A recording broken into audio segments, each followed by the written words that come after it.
天下的光环里，始终也没能摆脱这层荣耀给我带来的不幸。从皇后到太皇太后，我伴着西汉王朝一起从鼎盛走向衰竭。关于我的故事，那要从80年前我的母亲说起。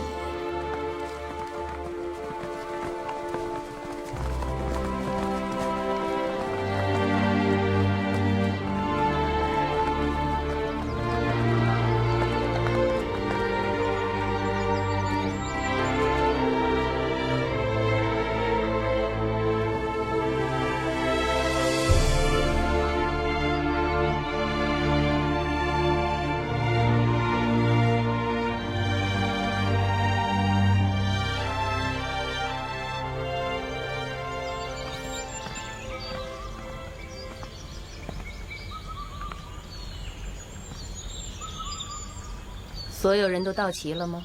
只有重芳阁的李美人还没到。只不过是一个小小的美人，竟然这样不懂规矩。她保养在身，奴婢已经派人去催促了。就算是有病，也不该忘了自己在后宫的本分和地位。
李美人，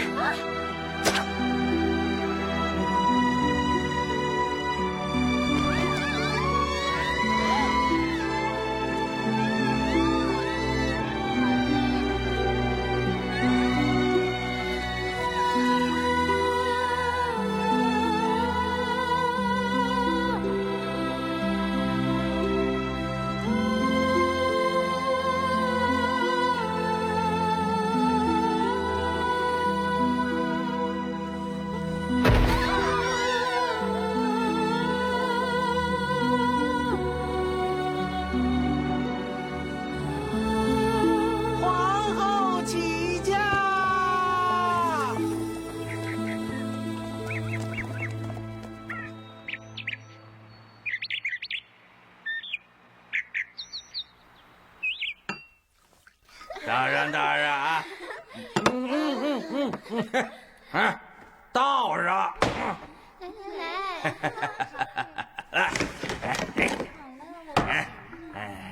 开始了啊，我先来。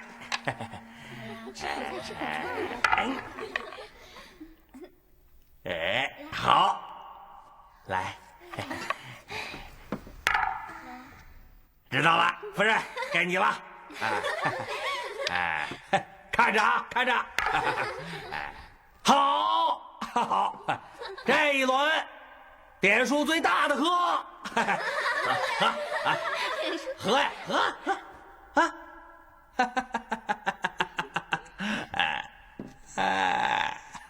好，倒上，我再来啊，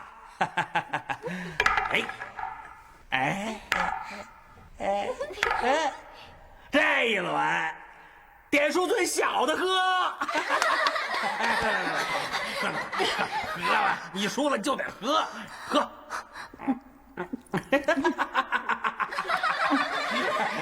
倒着倒着，接着来啊，接着来接着来，哎，好。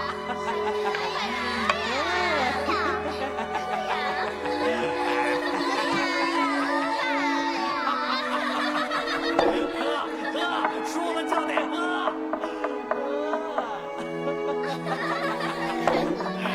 好，再来，再来。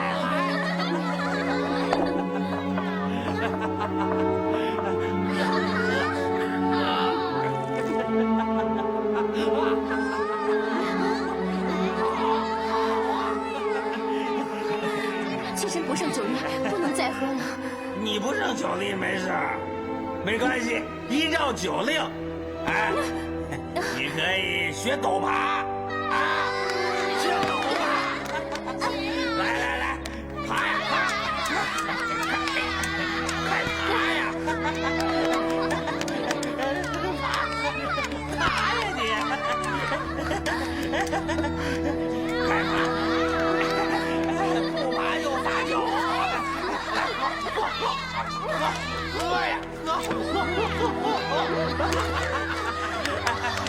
好，好，爬呀你，醒醒酒。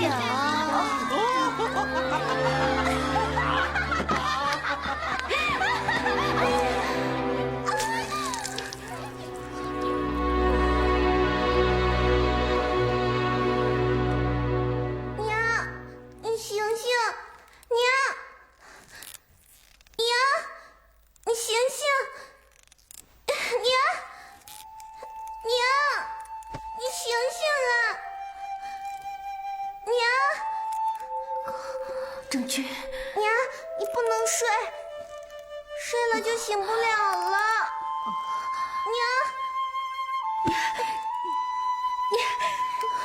郑钧，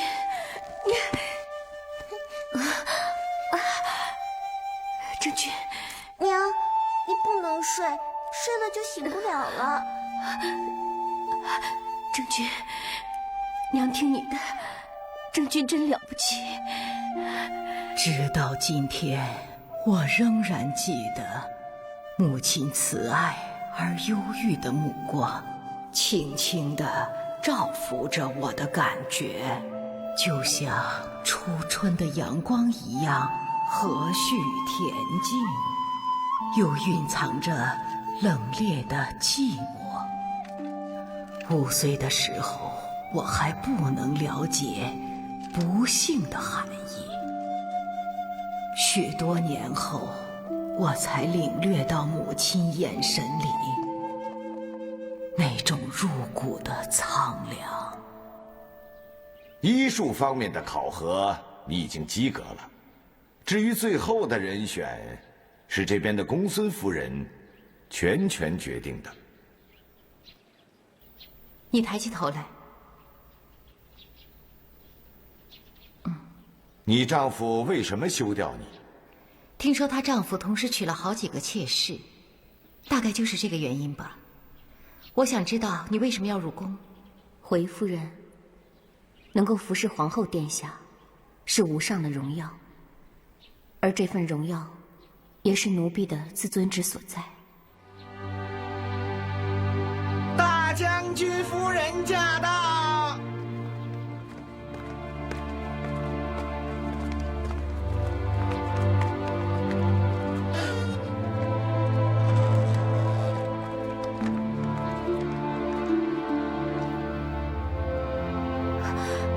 阿言，阿照。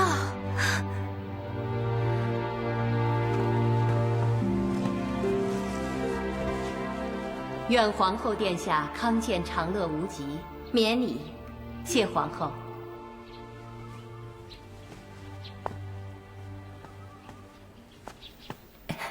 今日你觉得身子怎么样？有无不适？要常请太医来诊治啊，大意不得。承蒙陛下关爱，孤临产的日子越来越近。陛下还特意从宫外招来这些女医伺候。皇后殿下真是好福气，陛下与你一直都是琴瑟和谐，这也是社稷之福。殿下，请允许我考考这些女医。好啊。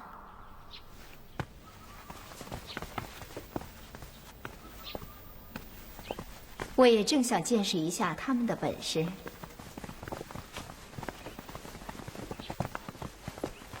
我问你们，有一种果实，平常人吃了大有裨益，可对孕妇而言，却极为有害，应当是何物啊？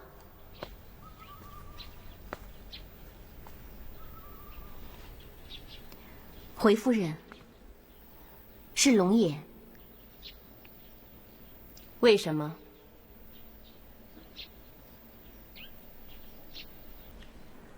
龙眼有补心安神、养血益脾之功效，而女子怀孕后大多阴血偏虚，阴虚则容易产生内热。龙眼甘温大热，因此孕妇食用龙眼之后，非但不会保胎，反而容易出现腹痛、漏红等小产的征兆。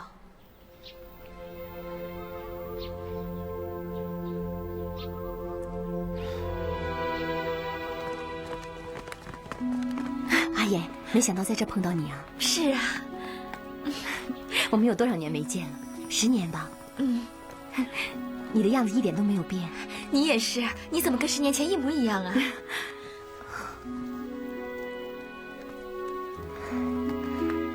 哎，你知道吗？我已经有3个孩子了。真的？我也有2个女儿了。是吗？哎，我们都是做母亲的人了，怎么感觉那些事情好像是昨天发生的一样？是啊，如果再能回到从前，该有多好啊！阿爷，你过得好吗？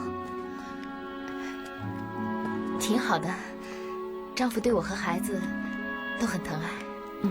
哎，你呢？过得好不好啊？啊？在我进宫之前，我丈夫把我休了。为什么？因为对他来说，我是一个微不足道的女人。阿照，别难过，我们现在进宫了，我相信我们以后一定会过得好的。怎么就这么点？小贱人，你个小贱人，打死你！拿这么点钱呢？小贱人，我打死你！就拿这么点钱回来啊！妾身才刚刚进宫，上哪儿弄那么多钱呀？这些钱也是妾身一点一点攒出来的，而且进宫也需要打点，这些你是知道的吗？我不管，没钱我怎么送礼啊？送不了礼，我怎么升官啊？你个小贱人，小贱人，这么多年啊，我才当了一个卑微的掖庭护吏，我不甘心。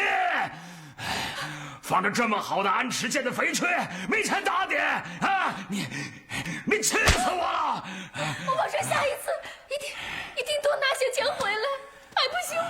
我保证，我保证。你给我听着，小贱人，皇宫里这么多的贵夫人，你给我随便的巴结2个，你丈夫就飞黄腾达了。小贱人，我答应你，我答应下一次一定多拿些钱回来，我一定。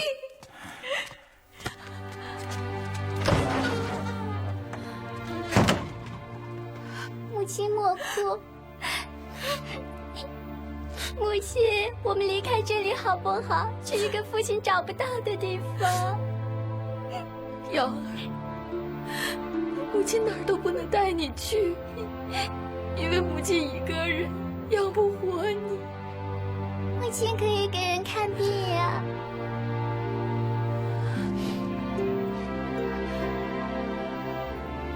瑶儿，除非你父亲休了母亲，不然的话，母亲是不会离开父亲的。瑶儿会永远陪着母亲。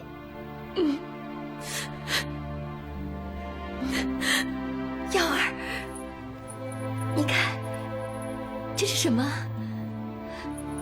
这个是母亲在宫里面想瑶儿小的不行的时候，母亲给你绣的。来，给你戴上，喜欢吗？喜欢。瑶儿啊，你放心，母亲跟你保证，母亲以后一定再也不会让你过这种担惊受怕的日子，好不好？嗯。你们既然进了宫，就要一心一意的做事，服侍皇后殿下，容不得一点差错，知道吗？是。根据你们的表现，会有不同的赏赐。优秀的人还可以留在宫中担任女官，所以你们也应该在医术上勤于精进。是。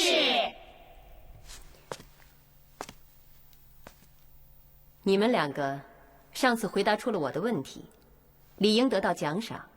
说吧，你们想要什么？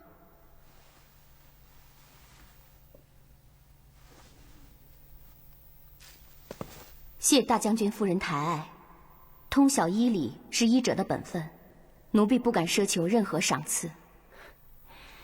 那你呢？奴婢斗胆，想要一些钱。给他1亿黄金。谢大将军夫人。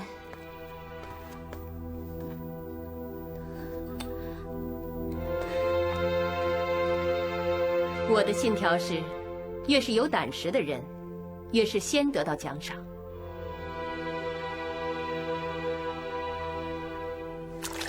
没进宫之前啊，还一直都认为，进了宫的人就可以锦衣玉食、风光无限。可进来之后才知道，根本不是这么回事。我们呀，就像在针尖上行走，总是提着。就拿给皇后服药这个事来说吧，就够我们劳累伤神的了。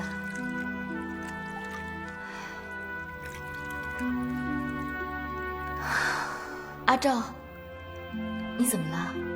没怎么，我只是被热气熏到了眼睛。想孩子了吧？有好几次宫中木秀的时候，我偷偷地溜回了家，可是在家门口我却没敢进去，我怕一进去我就再也不想回到这里来了。要不这样吧，我可以替你去看看他们，或者给他们买点东西。哎，你可以做些东西，我给他们带去啊。啊，好啊，那我就做一些饼饵，你给他们带去吧。好。我说女人啊，除了可以依附丈夫和孩子，还有什么可做的呢？那你不觉得有人疼爱是一件很幸福的事情吗？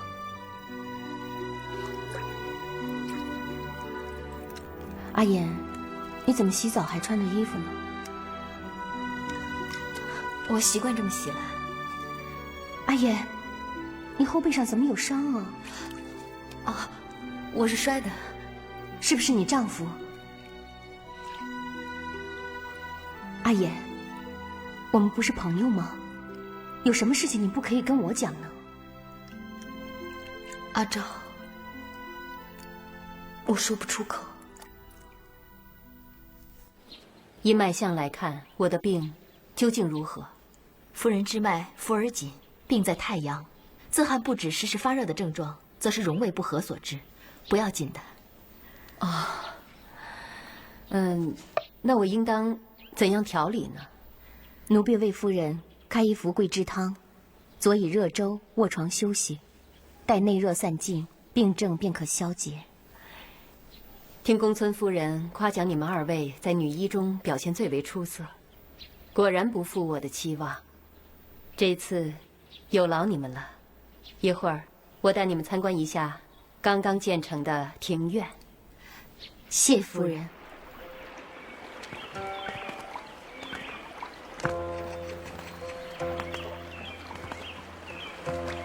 在我们这将军府，亭台楼阁，水榭曲桥，在整个长安城都是数1数2的。每次漫步在庭院里，你看，都让我心旷神怡。贵府景色之优美，比起皇宫也不遑多让，是不是阿照？等你们到了我这个年纪，就知道享乐是女人一生中最需要抓住的一件事。这辈子哪怕能有这花园的一角，奴婢也知足了。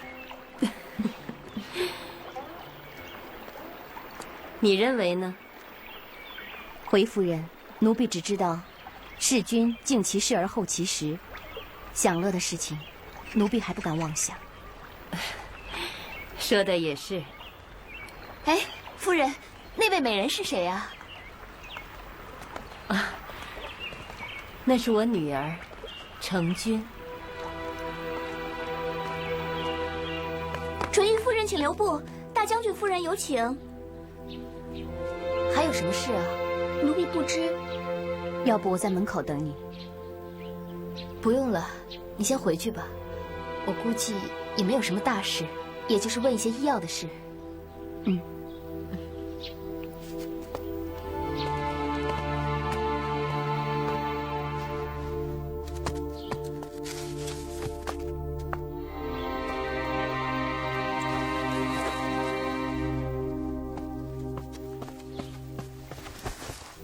拜见夫人。你们退下吧。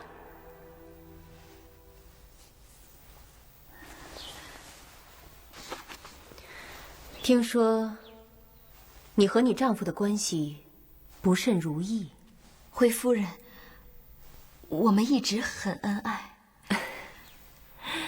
我听到的传闻恰好相反，淳于赏是个粗人，不仅不懂得怎么疼爱自己的妻室，反而有时候拳脚相加。其实我也是个女人，知道男人有时候是多么的不讲道理，他们把粗暴当成是一种强权的炫耀。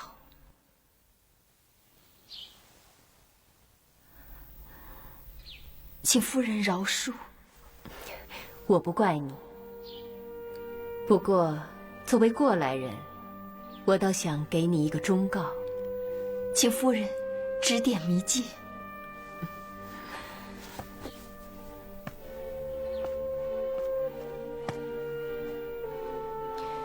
你需要让你的丈夫满足，给他最大的渴望，这样你才能过得好。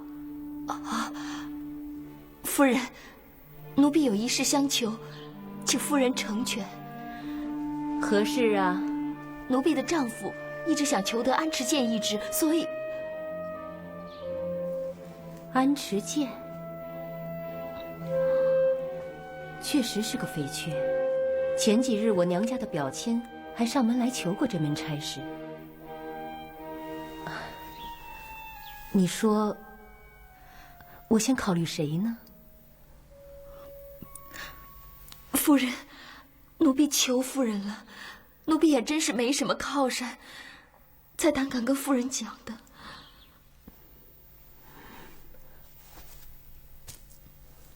我明白你的处境，让人同情。我也很想帮你，可我也处在烦恼之中。如果你愿意帮我解忧，那事情就不一样了。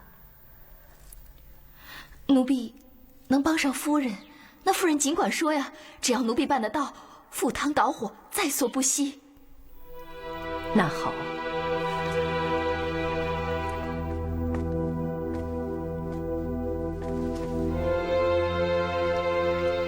我希望你帮我办一件事，待事成之后，你们一家都有享不尽的荣华富贵。夫人请讲。我要你帮我杀了皇后。夫人说什么？杀了皇后。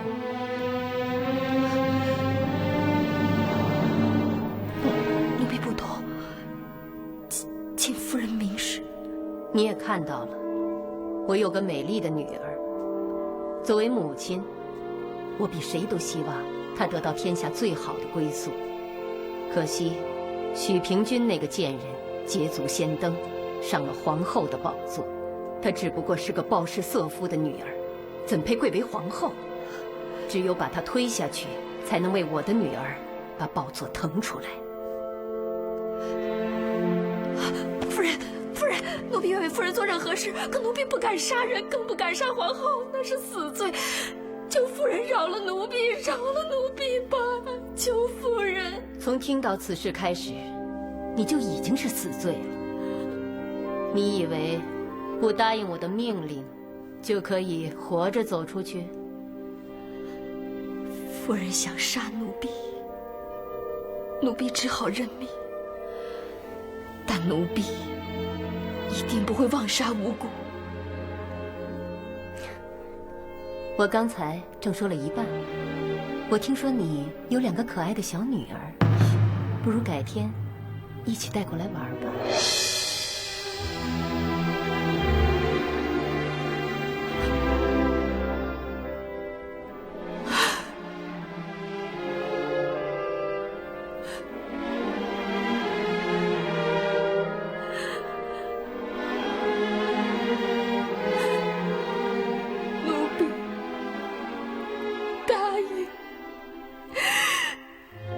全都答应，只求不连累我的女儿。很好，我们都是母亲，爱女之心也是一样的。可是皇后服药，防范严密，奴婢哪有机会下手啊？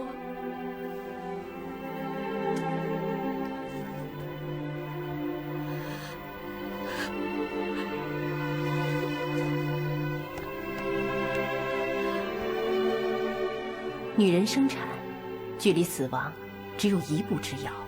现在皇后怀孕又有病，正是下手的好机会。只要你想办法，让她死得自然，就天衣无缝了。这件事只许成功，不许失败。别哭了，你现在可以告退了，以后你就是安池见夫人了。你说什么？你再说一遍。给你谋得安池剑一只。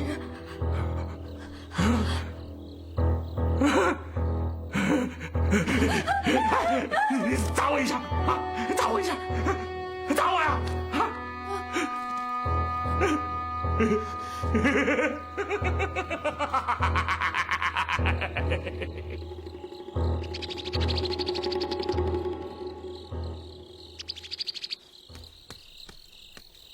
娘，你为什么不睡？来，娘在想一些心事啊。什么事啊？瑶儿啊，有的时候，人为了保护好自己最重要的东西，也许会做一些昧良心的事情。可是如果你去这么做的话，你就会变成鬼魅了，知道吗？那是好事吗？没有好坏之分。可有的时候，你要不去这么做的话，就连生存的机会也没有了。为了瑶儿，娘变成鬼魅也没有关系的。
请你赶快过去一下。好。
皇后殿下，请你用药，此药可以帮你顺利诞下龙胎。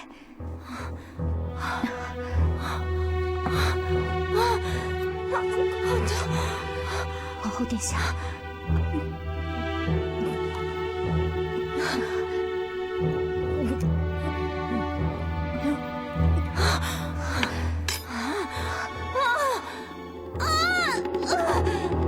不好了，出血不止了，出血不止了！快传太医！殿下，殿下，你要挺住啊！你要挺住，殿下，太医马上就到。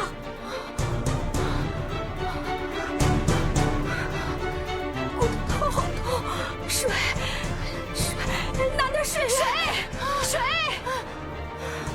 我这是怎么了？皇后殿下，现在五腑燥结，血脉奔张，恐怕是……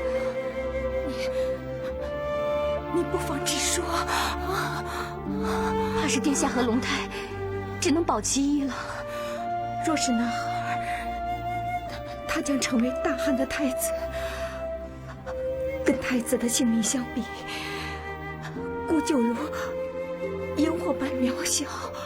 无论如何，替姑保住龙胎。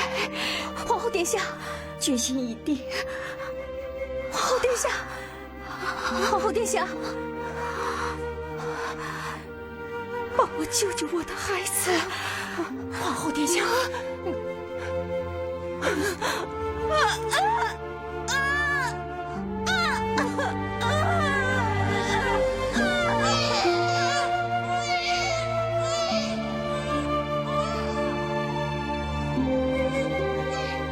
替姑保住太子。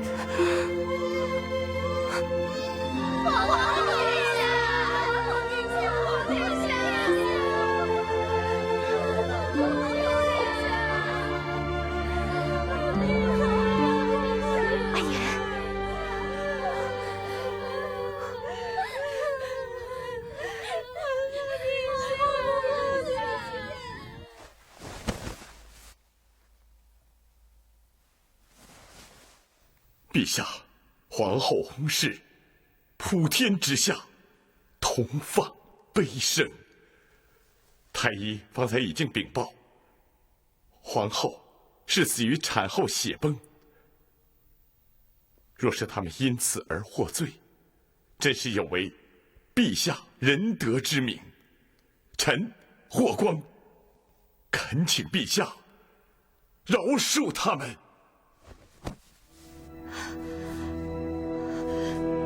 这是名贵的葡萄锦和散花绫帽，一匹就价值万钱呀！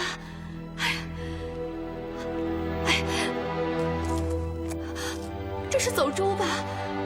这可是西域的无价之宝啊！这都给我了。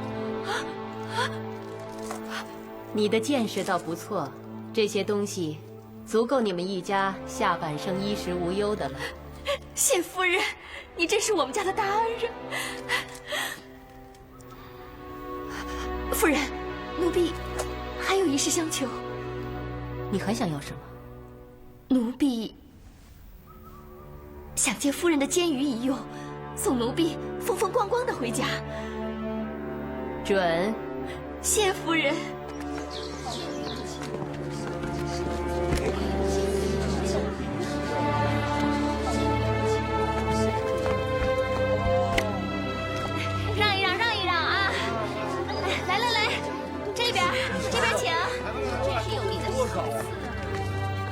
这边。哎，放那边。快来！哎，快！往里看。哎呦！相公。哎呦，夫人呐！哎呀，多亏夫人。我想请问一下，安池涧怎么走？哦，在那边。多谢啊。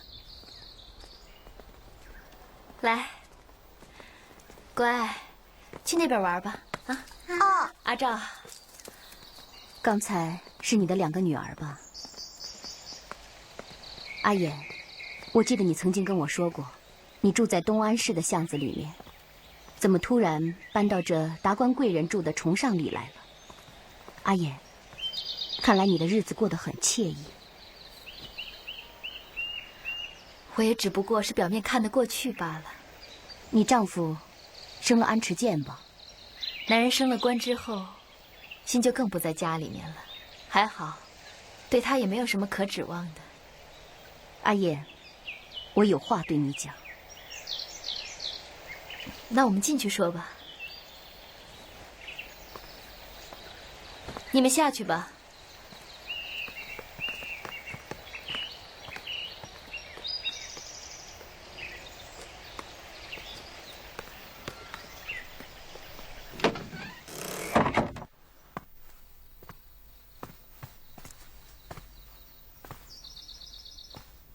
阿衍，皇后，是你下毒毒死的吧？阿昭，你怎么会有这么可怕的想法呢？你在跟我说笑话吧？如果不是，你为什么不敢正视我？阿昭，难道连你都不了解吗？从小，我连一只小小的蝼蚁都不敢踏足，我怎么可能去杀人呢？我也不相信，昔日那个善良的阿衍会变成这样。直到我拾到了这个，这里面有一枚破碎的蜡丸，上面还沾着附子粉末。你我都深知，附子粉能致产妇于死。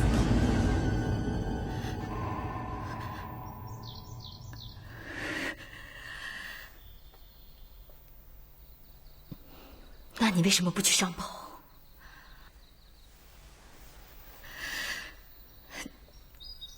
既然你什么都知道了，我也不用给你辩白什么了。厅堂的东西，你可以取走一半。我不会做你的帮凶的，但是如果你执迷不悟，我就会去上报。你以为你不是帮凶吗？你别忘了，那天是你亲手喂皇后喝的药。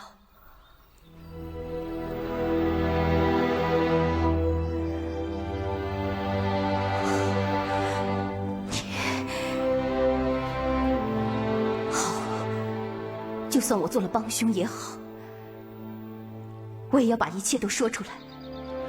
我不会像你这样昧着良心。不要逼我，不要逼我！阿衍，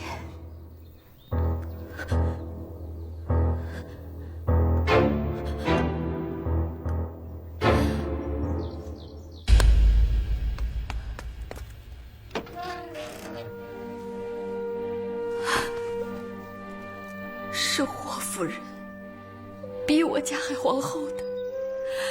她说，如果我不帮她的忙，不但我自己的性命难保，就连我女儿，她也要加害。我自己的性命我无所谓，可是我为了我的女儿，我宁愿变成鬼魅。阿昭，你也是一个母亲，你应该可以明白的。当女儿受到威胁的时候，母亲该做些什么？你回答我，你回答我呀！